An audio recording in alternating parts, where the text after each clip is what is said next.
Alright, as I said, it's time now for my top 10 movies of 2015. We're 2 months into 2016, and I should have done this sooner. But yeah, shit happened, and I saw a lot of movies. I didn't get to see a lot of movies this year. It wasn't like with 2014, where I had a bunch of movies that I'd seen. Like, I think 2014 was actually the most movies I'd seen in a year. This would probably be a close second, actually. But yeah, having said that, though, there are some movies on here that you probably expect will be the 5 movies you probably expect on this list will definitely be in the top 5. Well, actually, maybe one you didn't expect, but yeah. Let me say this real quick. As always, this is just my list. This is just my personal opinion. If you think a movie should be higher or lower, or not on this list at all, that's totally fine. No ill will against you. The other thing is, as always, I didn't get to see every single movie this year. I didn't get to see Krampus. I still haven't seen Krampus. I still haven't seen several movies, but Krampus I didn't get to see this year, and I really wanted to. Didn't get to see it. But yeah, there were 2 movies I actually got to see from last year that... I also didn't get to see Everest, sadly.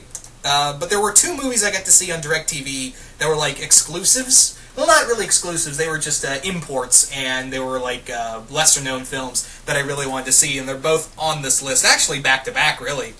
But yeah, as always, I didn't get to see every movie this year because I'm a poor bastard, and I'm not Jeremy Jahns, so I don't get to... And I like Jeremy Jahns, if you thought that joke was mean-spirited, but I really do enjoy Jeremy Jahns. But yeah, I don't have the money to see every single movie that comes out, unfortunately. And again, this is just my personal list, and this is just my personal opinion. If you think a movie should be higher or lower on the list, that's totally fine. No ill will against you. No, there is no problem with that. I just didn't get to see all the movies, and this is just how I view them and how I like them. So, also another thing, we're not going to do like a countdown and see the movie posters because YouTube's really cracking down on that. And right now in my life, guys, I don't need that bullshit right now. So you're just going to see this blank screen with the words on here, and that's going to be it. So nothing really flashy, but you just came to hear me talk. So here we go. Anyway, so let's get on with it from numbers 10 through 6. So at number 10, Howl. Now, Howl was a movie I had seen the trailer of. There was one trailer I had seen of, and it looked awesome. It was a cool... as you guys know, for those who really know me, I'm a sucker for werewolf movies. I love me some werewolf movies, and let's be honest, guys. Excuse me. There hasn't really been a good werewolf movie in a while. This, like, most of you guys know that I love Dog Soldiers. Dog Soldiers is actually my favorite werewolf movie. And if you haven't seen it yet, and if you love werewolves, go check out Dog Soldiers. But this was actually from one of the... I think it was one of the produced... No, it was one of the special... If I remember right, the guy behind the special effects on... or was it right? I think it was the writer. But yeah, he worked on Dog Soldiers, and he was going to do another werewolf movie.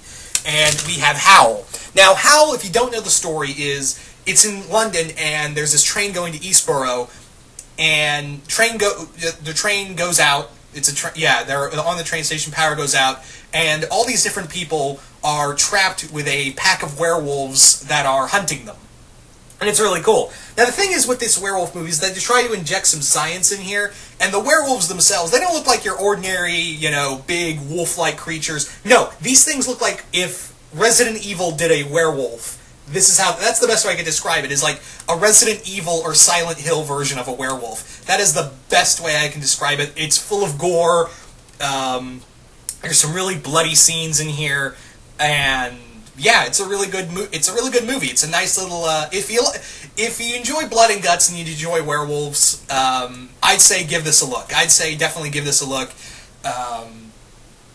Highly recommend it, and yeah, this is my number 10. At number 9 is The Hallow. Now, The Hallow is another movie that not a lot of people saw of, but it is... The story is for The Hallow, is that a couple, a new couple, they've just had their baby, they basically moved in from down, I think they said Ireland, and they moved in from London down to Ireland, yeah. And the man's job is to, take records of trees. I think that's a thing, actually. There's another word for it, but yeah, he monitors the forest, and it turns out that it's full of the Hallow. Now, the Hallow are basically fair folk, in a sense. They're banshees, they're they're gremlins. They're basically the forest folk. They are, you know, the Oberon's children. If you know Gargles, you know what I'm talking about. But there's a difference with those creatures. Is that excuse me. Is that these creatures are very terrifying. These things are twisted. They do follow the old myth of, you know, fire and iron hurt them. Those are their weaknesses. And there's some really kick-ass practical effects with this film. The acting in here is solid. There's some generally creepy moments in here, and there's a very gut-wrenching, but it's a heartwarming and heartbreaking ending. That's all I'm going to say on the ending. I highly recommend this film if you're looking for like something outside of, you know, vampires and ghosts and you know, other types of, you know, generic monsters. This really you know, reminds us why, you know, way back when we were afraid of banshees, and, you know, our ancestors were afraid of all the things that went bump in the dark because something was in the dark, and this movie really shows it there. But yeah, I really don't want to spoil this movie more than I have, other than go check out The Hallow. So, moving on now to number 8, The Night Before. Yeah, a Seth Rogen movie is on my list, and it's at my number 8. Why did I say number 4? Yeah, my number 8 is The Night Before. This movie, no lie, a buddy of mine was in town, and we went to go see, we were looking for movies to go watch, and The Night Before was on. So I was like, yeah, let's go see that. And I had super low expectations. Guys, that was the funniest movie of the year for me, of 2015. That movie made me laugh so hard, especially the James Franco dick pics. If you've seen the movie, you know what I'm talking about. Yeah, there are some great heartwarming moments. There's some really just gut-bustingly hilarious moments in here. So yeah, I actually found myself really enjoying it, and yeah, it's not higher on the list, but I'm just, you know, I'm as surprised as you are. A Seth Rogen movie's on my list. Who knew, right? Who fucking knew? But yeah, I did walk out of that film going, oh my god, this movie, good lord, was genuinely funny.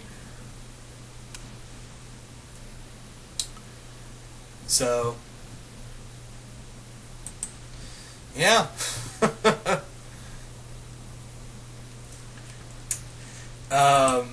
Yeah, that's really all I can say about it. Other than, you know, if you want, I'd say that movie's not for everyone. I will say that right out the gate. That this movie is not for everyone. I will say that. But if you want to check out and have a good laugh, give it a look. I'd say rent it. But yeah, moving on now to my number 7, Kung Fury. I know this was like a 30-minute special, but it did come out in Sundance, I believe, so it counts as a movie. Kung Fury is a masterpiece of work. Let us all bow down before Triceracop. Oh, man. Kung Fury, that is you know, if you're going to have a villain called the Kung Fuhrer, you damn well know it's going to be on my list. That's all I'm going to say about it, is that if you have not seen Kung Fury, what's wrong with you? No, really, what is wrong with you? Go see that movie right now. It's like 30 minutes. You can see it on YouTube. And the theme is sung by David Hasselhoff. What more do you want, people? Also, I don't know if the mic's going to pick this up, but there's vacuuming going on. So yeah, moving on now to my number 6, Ant-Man. Now, Ant-Man was another movie I didn't really have high expectations for, but I walked out of there going, yeah, that was actually pretty good. Ant-Man does have its flaws here and there, but I feel like it really did outweigh the good outweighed the bad. There is some great humor in here. They really showed that Ant-Man can be a great character, and excuse me, this movie was actually, it was really kind of funny because my dad, my sister, and I went to go see this, and it's actually kind of funny because my sister had never seen any of the Marvel movies. And she actually was actually kind of mocking this movie. It was like, Ant-Man, really? They're making a movie who shrinks? She walked out of that, and she loved it. She absolutely, well, it's mostly because Paul Rudd, she really digs Paul Rudd, but whatever, it still counts, I guess. So yeah, this is probably, yeah, a movie that my sister enjoyed, which is hard to do.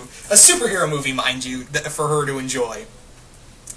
But yeah, I thought it was really good. Paul Rudd as Scott Lang was hit the nail on the head. Michael Douglas as Hank Pym. All of it was really good. The villain could have been better. I will admit the villain could have been a lot better. And it's so weird because we've had so many good Marvel villains this year. We had a bunch. We had, Kilgrave. David Tennant's performance as Kilgrave was fantastic. And you had, Vincent D'Onofrio as the Kingpin. He was fantastic.